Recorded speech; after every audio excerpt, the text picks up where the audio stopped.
A Hellfire precision round is moving at supersonic speed, closing the final distance to its target with only seconds left before impact.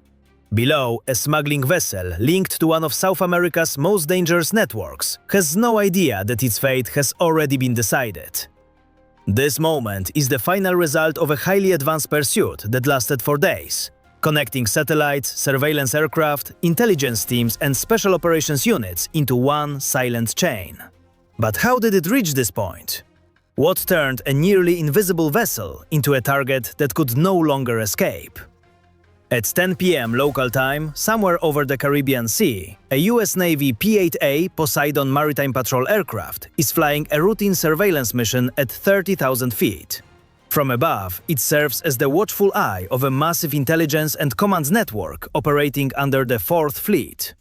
Its assignment is to monitor Vector 16, a maritime corridor known for heavy activity by illegal transport networks.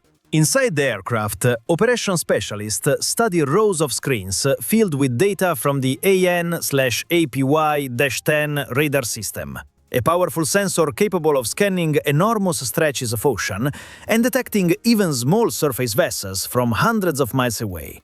For the past 6 hours, the mission has been centered on one bright point on the display. The contact is labeled Vampire 1. It is moving with purpose, but it has no identity, no name, no signal, no explanation. On the tactical board, it appears as a ghost vessel. At 20 to 47 local time, the unidentified contact stands out clearly on radar. Vampire 1 is not transmitting the required automatic identification system signal. It is moving fast, roughly 35 knots, and its route matches known pathways used by transnational smuggling organizations. The P-8A crew begins passive tracking, keeping distance while gathering every possible detail. Far below, on the Caribbean Sea, a high-speed boat identified as Tiburon is running in total radio silence. 6 people are on board. On deck, several tons of illegal cargo and restricted equipment are tightly secured beneath tarps. Powered by 3 engines, the vessel cuts across the water at high speed. The crew knows US activity in the region has increased, and the pressure is starting to show. Every movement feels urgent, every sound matters. One crew member keeps pacing across the deck, watching the horizon again and again. The captain orders sudden course changes and irregular speed adjustments, trying to confuse anyone who might be following.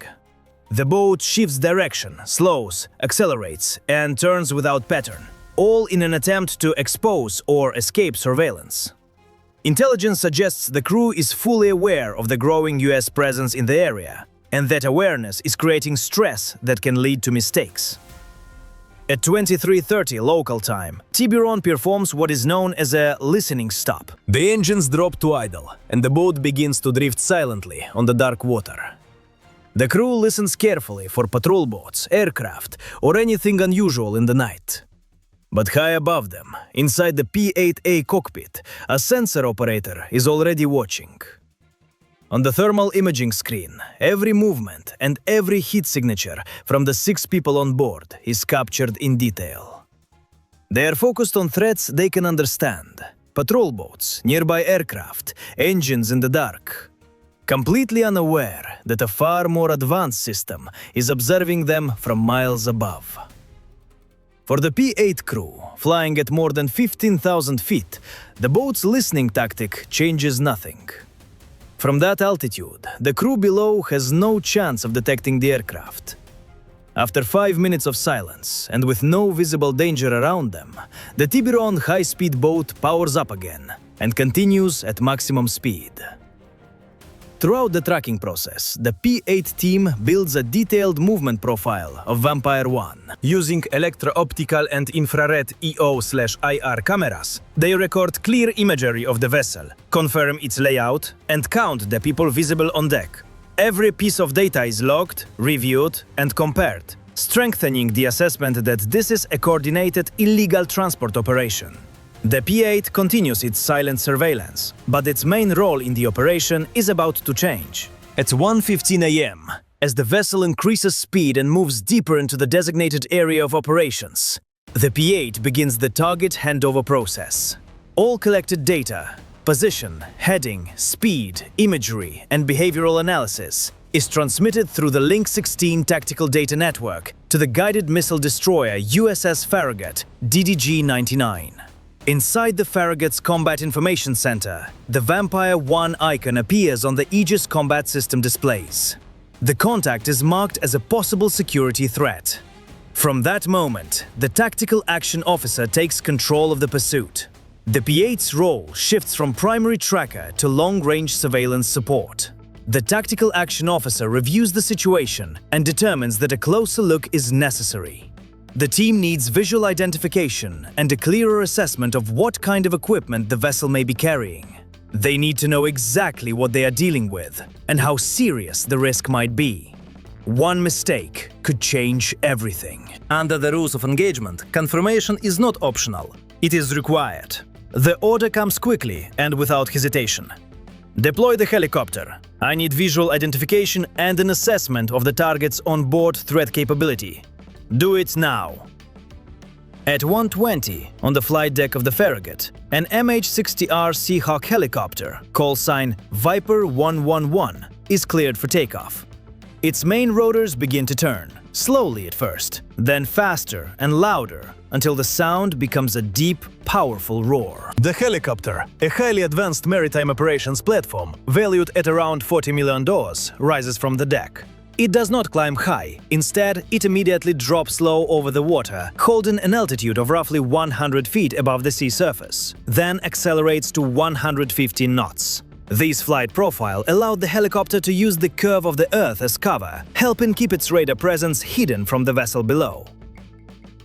On board the Tiburon, the crew began to sense something unusual, a low, unidentified vibration moving through the air and across the water. One man raised night vision goggles and slowly scanned the horizon, but saw nothing. The tension on the boat continued to rise. It was almost as if instinct alone had warned them that something was closing in. At first, the Tiburon had been moving in an unpredictable zigzag pattern, constantly changing course to make trekking more difficult. But now, the crew changed tactics. Instead of wasting fuel with evasive movement, they switched to a direct route, pushing toward the rendezvous point as quickly as possible.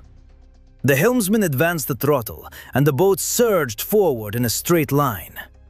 Inside Viper 111, the pilot, co-pilot, and sensor systems operator worked together with complete precision. They were not simply following a boat. They were following a live set of coordinates continuously provided by the Farragut. At 1:45 local time, the sensor operator activated the FLIR system. His screen shifted into a monochrome world of heat signatures. He directed the camera toward the assigned coordinates, and within seconds, a bright white shape appeared against the cold gray surface of the sea. They had the target. On board the Tiburon, the captain felt that something was wrong. He ordered a sudden 10-degree turn to starboard, a maneuver meant to test whether anything was following them. But above the water, the Seahawk adjusted effortlessly. The autopilot and pilot corrected the flight path, keeping the helicopter at a safe distance while maintaining the best possible observation angle. The Tiburon's move was recorded, but it did not break the track. The sensor operator increased magnification. 6 human heat signatures were now confirmed on deck. Moments later, the tactical action officer's voice came through the encrypted communication channel, requesting confirmation on whether the people on board had threat-capable equipment. The pilot of Viper 111 carefully closed the distance. The sensor operator began a detailed scan of the deck. 6 men could now be seen moving in different positions across the vessel. Then, he paused near the stern and zoomed in. A set of rifle-shaped objects came clearly into view. Their outline matched military-style long guns. At 1:58 local time, the report was transmitted back to the Farragut. Confirmed, target has onboard threat capability. Inside the Combat Information Center, this was the final piece of the picture. The vessel was no longer just an unidentified smuggling craft. It was now assessed as a serious security threat at sea. Under the rules of engagement, the required conditions had been met. The tactical action officer requested authorization from higher command to proceed. On board the Tiburon, the silence outside had become more unsettling than any noise. The captain, now driven by confusion and rising fear, ordered his crew to prepare their equipment. They could feel that danger was near, but they had no way of knowing what it was, where it was coming from, or how close it had already become. At 2:05, the authorization was transmitted. Viper 111 was cleared to engage. The observation phase was over. The Seahawk pilot immediately left the silent tracking pattern and began a controlled, direct approach toward the target. In the cockpit, the co-pilot brought the primary system online. A warning light appeared on the panel, confirming that the aircraft had shifted from surveillance to active engagement mode. For the crew of the Tiburon, the sound finally became impossible to ignore. The helicopter's engine noise grew louder, cutting through the night above the water. One crew member saw it first, a dark shape descending from the sky. Panic spread across the deck. Ricardo shouted one final order: "Run!" The three engines screamed at full power as the Tiburon surged forward, tearing across the surface of the sea in a desperate escape attempt. Its speed climbed past 55 knots as it raced northeast, aiming for the shallow waters near the coastal island chain before it could be stopped. From inside the Seahawk cockpit, the crew watched the vessel accelerate. The sensor operator locked the target on screen, while the AGM-114 Hellfire precision missile was selected for the engagement. On command, the co-pilot activated the laser designator, placing an invisible beam directly on the Tiburon's engine section. A steady tone filled the crew's headsets, confirming that the signal was clean and stable. The missile had acquired its mark. The pressure from the Seahawk overhead finally broke one member of the Tiburon crew. In a moment of fear and confusion, he lifted a military-style rifle and aimed toward the helicopter.